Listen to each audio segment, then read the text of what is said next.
네, 영상으로 먼저 만나봤는데요. 백정호 씨의 더번코리아 산하 브랜드 연돈 볼카츠 이 일부 점주들이 본사에 대한 항의를 계속 이어가고 있습니다. 그런데 점주들이 본사에 1억 원을 요구하는 녹취록이 공개되면서 논란이 확산하고 있습니다.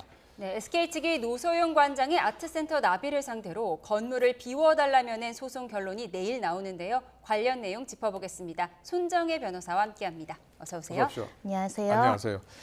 백종원 씨가 워낙 유명하다 보니까요. 백종원 씨가 운영하는 그 회사의 자회사라고 연돈 볼카츠라고 있나 봐요. 근데 점주들이 막 항의하고 나선 거 아닙니까? 쟁점이 뭐예요? 네, 많은 사람들이 지금 이제 보시는 내용들이 너무 복잡하게 나와서 예. 그렇긴 하겠지만요. 우리 예. 가맹사업법이라는 게 있습니다. 워낙에 아. 프랜차이즈 관련한 업장들이 많고 이에 대한 분쟁이 많으니까 우리는 예. 가맹사업법으로 관련된 절차, 규정, 금지 행위, 벌칙 조항까지 마련하고 있거든요.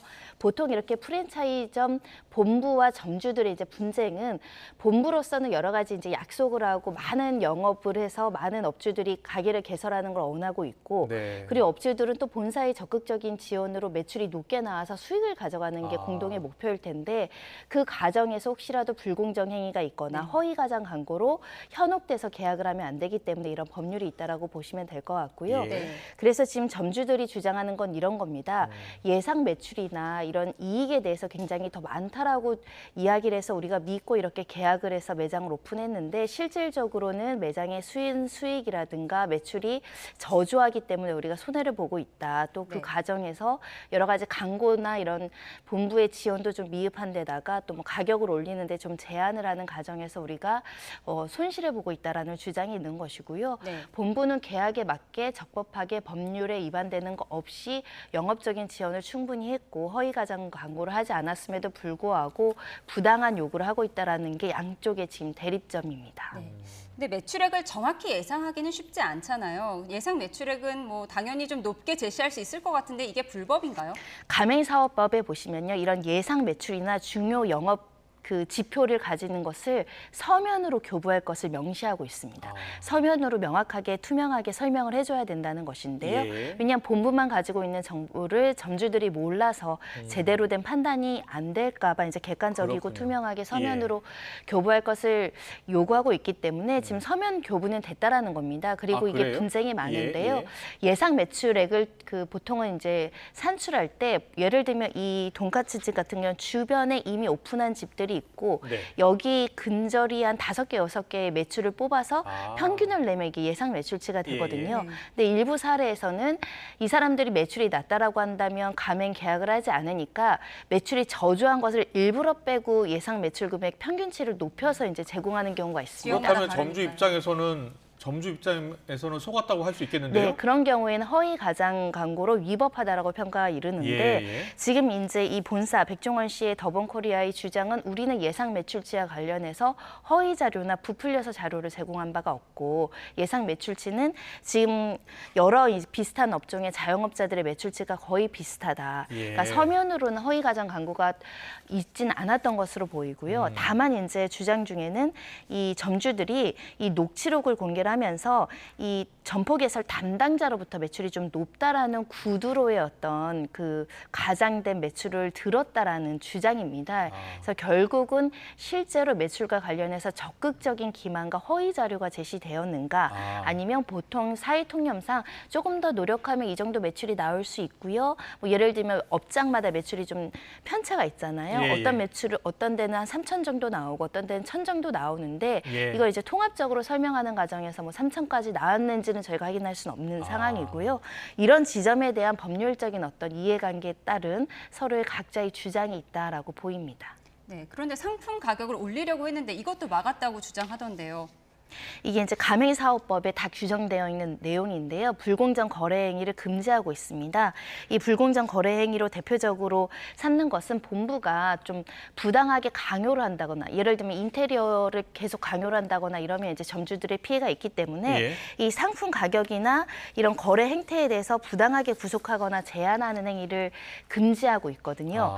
그래서 만약에 가격을 합리적으로 올릴 필요성이 지대함에도 불구하고 가격을 못 올린 행위를 지속적으로 함으로써 점주에게만 피해를 가했을 경우에는 불공정 거래 행위로 불법하다라는 평가가 있을 수 있고요. 예. 다만 본부 입장에선 경영상 판단으로 동종업계에선 이 금액 정도로 상품을 판매하기 때문에 지나치게 올릴 경우에는 전체 어떤 점주들이나 이 프랜차이즈의 어떤 신뢰나 명성이나 매출에 타격이 입을 가능성이 있기 때문에 우리가 기준치를 제시한 정당한 사유가 있다라고 부딪힐 수 있습니다. 예. 그래서 그 부분에 대해서는 사실은 공정위에서 좀 판단이 돼야 되는 부분 예. 또는 공정위에서 판단이 되지 않으면 법원까지 가서 판단을 받아야 되는 부분이 있기 때문에 예. 내가 프랜차이즈를 한다라는 거는 전체적인 어떤 그 의견을 반영을 해야 된다는 거거든요. 내가 내 매장을 하지만 가격은 또 연동되어 있잖아요. 프랜차이즈는 어디 가면 15,000원 받고 어디 가면 10,000원을 받을 수는 없는 겁니다. 네. 그래서 이게 종합적인 고려가 들어와야 되는 것이지 가격을 무조건 올리지 못하게 했다라고 금지된 불법 행위라고 볼 여지가 없고 또 정당한 사유가 있으면 또 본사의 말이 타당성이 있을 수 있기 때문에 예. 향후 전반적인 사정을 고려해야 될 것 같습니다. 누가 판단을 합니까? 그러면 이런 분쟁이 있을 때 일단 공정거래위원회가 이런 불공정 행위라든가 이 사업자의 사업자 지위 남용 행위에 대해서는 판단을 하게 되는 공정거래위원회가 것이고요. 판단하는군요. 네, 공정거래위원회 해결되지 않으면 궁극적으로 이제 법원으로 가서 예. 지금 분쟁을 야기하고 있는 점주들이 이 본부가 제대로 하지 못해서 법을 위반해서 또는 계약을 위반해서 우리가 손해배상을 받아야 된다라고 민사적으로 청구를 하면 또 법원에서 소송이 제기될 여지도 있습니다. 그렇군요. 그 1억 원을 요구하는 녹취록이요. 이 녹취록이 공개가 됐는데 이 녹취록이 공개되면서 어떤 영향을 미치게 될까요? 일단 녹취록 전체를 듣진 않았는데 일부를 확인했을 때에는 일부 가맹 점주들이 경제적인 어떤 보상을 요구하고 일부 가맹점들이 네, 경제적인 보상을 해줄 경우에는 이런 분쟁을 안 하겠고 조용히 이제 이 문제를 합의하겠다라는 취지가 들어와서 그럼 이번에 항의하는 점주들 전체가 아니라 일부 점주네요. 그렇습니다. 그래서 예. 일부 점주의 의견이 예를 들면 내가 어떤 손해를 입었는데 교통사고가 났는데 보상 요구는 정당하잖아요. 근데 예. 과도하거나 압박성, 협박성 또는 허위 사실을 주장하면서 돈을 요구하는 것은 우리가 협박이 될 수도 있고 공갈이 될 여지가 있습니다. 예. 그래서 단순히 돈을 요구했다라고 지금 부당한 요구를 하는 거 아니야? 결국은 돈을 받아내기 위해서 이렇게 불법적인 게 없음에도 불구하고 가맹사업법 위반이라고 주장하는 거 아니야? 이렇게 긴 어렵고요. 그렇군요. 이 예. 법률적으로 근거가 있어서 보상을 요구하는 것인지 아니면 무단히 그런 사실이 없음에도 불구하고 백종원 대표가 유명인이라는 이유만으로 요구하는 것인지는 좀 법률적으로 따져볼 필요가 있습니다. 예, 이게 정당하게 요구한 보상인지 그 보상액이라든지 이런 걸 좀 산정해 봐야겠네요. 그러면. 그렇습니다. 보통 이제 가맹사업법에서는 만약에 가맹본부가 어떤 위법 행위를 해서 손해가 발생했을 때 네. 통상 손해, 특별 손해로 구분해서 손해배상액을 어느 정도 기준을 그렇군요. 세우고 예. 있거든요. 그러니까 가맹점주 입장에선 예를 들면 내가 퇴직금 2억 받아서 가게를 열었는데 매출 손실만 있고 하나도 지금 수익이 나지 않으면 손해에 대한 어떤 요구를 할 마음이 들겠죠. 물론 가맹본부가 잘못해서 그런 것도 있고 또는 예. 사회 변화나 시장의 변화나 뭐 여러 가지 본인이 또 능력이 안 돼서 매출이 낮아질 수도 있죠. 네. 너무나 다양한 요인과 변수가 있기 때문에 이게 딱 누구의 책임이라고 하기에는 지금 드러난 사실관계로는 좀 어렵지 않을까 생각이 들고요. 예. 결국 공정위에서 조사가 이루어질 것으로 보이고 법률적인 쟁점이 많은 사안인 만큼 또 법적인 판단도 이루어지지 않을까 합니다. 네. 그런데 점주들이 신고하기 전에 본사 측이 공정위에 자진 심의를 요청했다고 하는데요. 자진 심의 요청은 어떤 의미가 있는 거예요? 예, 공정위에는 여러 가지 조사 절차라든가 심의 절차 분쟁조정위원회라는 제도가 있습니다. 더본코리아 입장에서는 점주들이 굉장히 여러 가지의 이제 요구를 하고 배상 청구를 하겠다, 신고하겠다 이렇게 주장하고 있으니 예. 또 오히려 선제적으로 우리가 공정위의 판단을 받아서 우리 본부가 제대로 이제 합법적으로 일을 했고 부당하게 허위 가장 광고를 하지 않았다는 것을 공적인 기관에서 심사를 받겠다는 의지로 지금 선제적으로 심사 요청을 했던 것으로 보이고요. 그렇군요. 만약에 공정위에서 문제가 없다라고 한다면 예. 더본코리아가 사실은 좀 점주들을 상대하는데 훨씬 더 우위에 위치해 있을 수 있고 그렇군요. 일부라도 위법하다라고 판단되면 나중에 손해배상 청구 쪽으로 소송이 확전될 수도 있습니다. 네, 마지막으로요. 이 백종원 씨를 보고서 사실은 이 점주들이 투자를 했을 가능성이 높잖아요. 백종원 씨가 개인적으로 입장을 밝히진 않았나요? 개인적으로 책임질 만한 사안은 아닙니다. 가맹본부라는 회사가 있고 또 회사에 예. 관련된 직원들이 이제 움직인 것이기 때문인데요. 네. 다만 우리가 프랜차이즈 요즘에 이제 자영업 하시는 분들이 많은데 코로나 이후에 지금 자영업 그 폐업하시는 비율도 굉장히 높습니다. 그렇군요. 결국은 예. 투자를 결정할 때 신중하게 결정해야 되고 네. 또 거래 관계에서 확인할 매출이나 이런 것들이 객관적이고 투명한 자료가 제공됐다고 한다면 모든 손해를 배상받기는 어려울 수 있습니다. 그렇군요. 다만 본사가 소위 말하는 갑질을 하는 경우도 있을 수 있기 때문에 공정위에서 꼼꼼하게 살펴봐야 될 것 같습니다. 그래야 되겠습니다.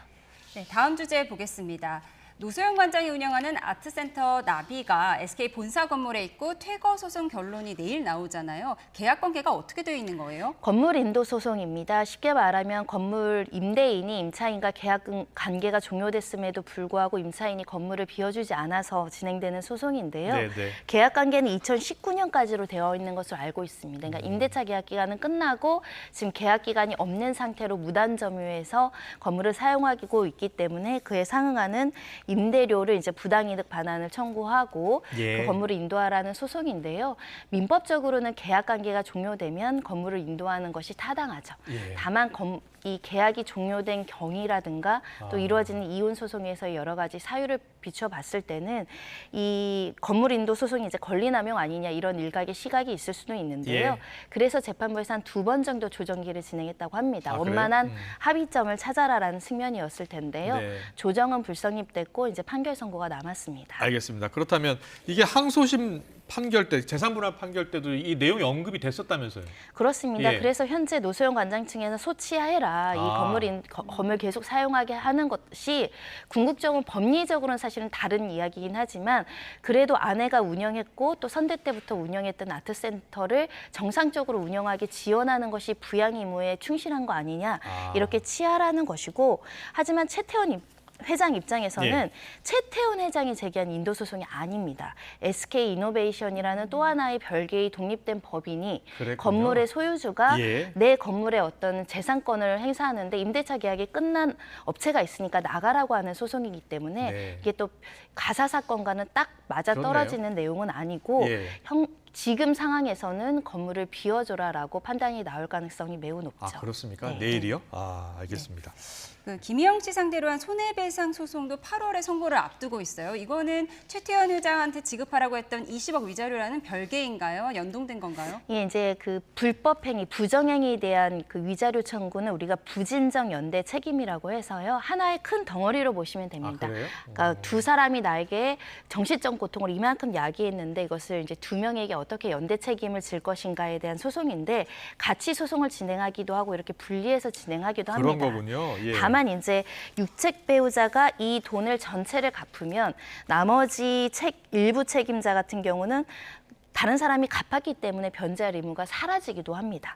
그래서 보통은 이제 하나의 큰 덩어리이기 때문에 지금 20억도 굉장한 큰 금액이잖아요. 20억보다 많이 나올 가능성보다는 더 적게 나올 가능성이 있습니다. 그러면 왜냐하면 어떻게 되는 거예요? 예를 들면 지금 20억에 대해서 최태원 회장에게 위자료가 나왔고 확정된 것은 아니지만 그럼 예. 이거보다 낮게 한 뭐 5억 정도 나온다는 것도 굉장히 나온다면? 큰 금액입니다. 예. 그럼 20억과 5억 중에 최태원 회장이 20억의 위자료를 지급하면 5억이라는 판결이 나온다고 하더라도 다액 채무자가 변제를 했기 때문에 그 채무는 존재하나 실질적으로 변제할 그 의무는 사라지게 되는 것이고요. 예. 다만 이렇게 큰 위자료가 책정이 된다는 것은 책임이 있는 사람이라는 것이 법률적으로 명확해지는 것이기 때문에 예. 중요한 재판을 앞으로 앞두고 있다고 보입니다. 그렇군요. 그러면 최 회장이 지급해야 하는 20억을 가집행도 할 수 있다라고 하던데 그게 뭐예요? 그러니까 재산 분할 같은 경우는 확정이 돼야 집행 받을 예. 수 있는데 그렇죠. 대법원까지 확정이 나야죠. 1심만 선고되더라도 일단 그 1심의 판단이 있으니까 20억을 집행할 수 있다는 겁니다. 예를 들면 그래요? 통장에 돈이 있으면 집행에 가거나 뭐 부동산을 통해서 집행을 할 수 있다라는 건데 다만 이게 이제 확정된 금액은 아니기 때문에 예. 보통은 이렇게 20억이라는 돈을 줘야 되는 채무자 입장, 이 사건에서는 최태원 회장 입장에서는 이걸 막기 위해서 그 강제 집행 정지 신청을 합니다. 가집행을 또 막을 수 그렇게 있는 제도가 할수 있고요. 있군요. 예. 그러면 법원에서는 20억을 공탁하라고 하고 집행을 정지시켜줍니다. 그러면 일단 법원에 맡겨놓겠다. 그렇습니다. 왜냐하면 20억이 혹시 뭐 상고심 가서 달라질 가능성도 그럴 수도 있으니까요. 존재하는 것을 염두해서 집행은 맞게끔 해줄 수 있어서 그렇군요. 실제 가집행을 할지 아니면 또 집행 정지를 할지는 지켜봐야 될 것 같습니다. 예, 알겠습니다. 네. 마지막 주제 짧게 보겠습니다. 골프 선수 출신 박세리 씨의 기자회견 이후에 아버지의 입장이 어제 인터뷰로 알려지면서 좀 화제가 됐어요. 어떤 내용이었죠? 아버지 입장에서 내가 딸이니까 내가 그럴 수 있다라는 취지였던 것 같고요. 도장 자체를 위조한 건 아니고 과거에 가지고 있던 도장을 활용했을 뿐이다. 시공사에서 요청해서 동의한 것밖에 없다.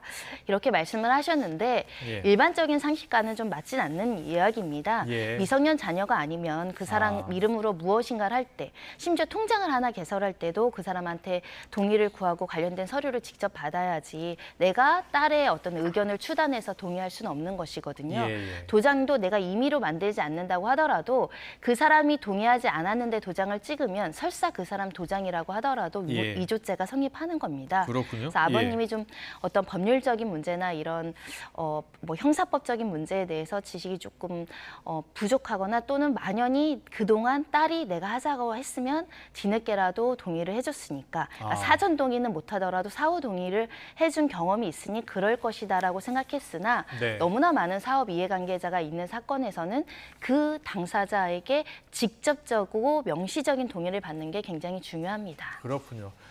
박세리 씨 입장에서는 그동안 많은 빚을 갚아줬다고 이제 기자회견 때 이야기했잖아요. 의무가 없는데도 갚아준 거 아니에요? 법률적 의무가 없을 뿐만 아니라 예. 이제는 도의적인 책임도 지지 않겠다라고 선언을 한 것이기 때문에 예. 만약에 향후에 박세리 선수랑 어떤 사업을 하는 관계자들은 더 철저하게 본인의 의사를 확인하는 것이 필요하지 않을까 생각이 들고요. 예. 우리 법률에는 연자제도 폐지됐고요. 네. 부모나 자식, 그러니까 심지어는 아내 빚을 남편이 뭐 일상가사 채무를 제외하고는 갚을 의무가 없지 않겠습니까? 예. 그런 측면에서 가족이라고 하더라도 독립적 인격체, 소유물로 보지 않고 그 사람의 개별적인 행동을 존중해야 되고 자기 책임입니다. 내가 사업을 해서 뭐 채무가 있다면 그걸 남한테 변제 책임을 지울 수는 없는 거겠죠. 예. 부모, 형제의 채무를 대신 갚아줄 의무는 없는 거잖아요.